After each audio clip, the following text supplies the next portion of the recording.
Welcome viewers.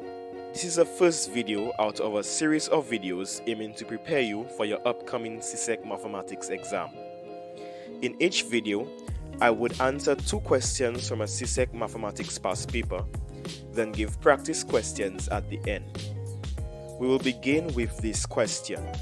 Using a calculator or otherwise, evaluate the following. 2 1/4 minus 1 3/5 over 3. The first thing you should realize is that there are 2 mixed fractions which we have to convert to improper fractions. We will do this in our scope environment. For 2 1/4, that's 2 times 4 plus 1, which is 9 over 4. For 1 3/5, that's 1 times 5 plus 3, which is 8 over 5.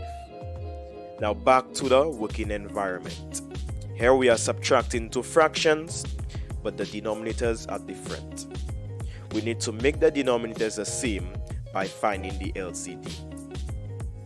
The LCD is the lowest common multiple of 4 and 5, which is 20. To find the numerator for the first fraction, we divide 20 by 4 and multiply the answer by 9. This is 45. We'll do the same for 8 over 5 to get 32 over 20. Now we are subtracting 2 fractions with the same denominators, so we can just subtract the numerators. This line is actually called the vinculum, and it just means simplify before you divide. Since we have already simplified, we are just going to divide this fraction by 3. In order to do this, we first have to convert 3 to a fraction by putting it over 1. You need to remember that dividing by a fraction is the same as multiplying by its reciprocal. So now we have 13 times 1 is 13, and 20 times 3 is 60. The answer is 13 over 60.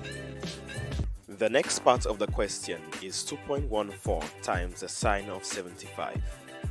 We are asked to give an answer to 2 decimal places. It might be confusing that sine, which is usually found in trigonometry, would appear here. But this is actually quite simple. The sine of any angle is just a decimal. So eventually, you will just be multiplying 2 decimals. Use your calculator to find the sine of 75 degrees. This is a really long decimal, but it's okay to take the first 4 significant figures and drop everything else. Now we multiply 2.14 by 0.9659 to get 2.067026. Since we're asked for 2 decimal places, we focus on these 3 and drop the others. 7 is more than 5, so we round up to 2.07.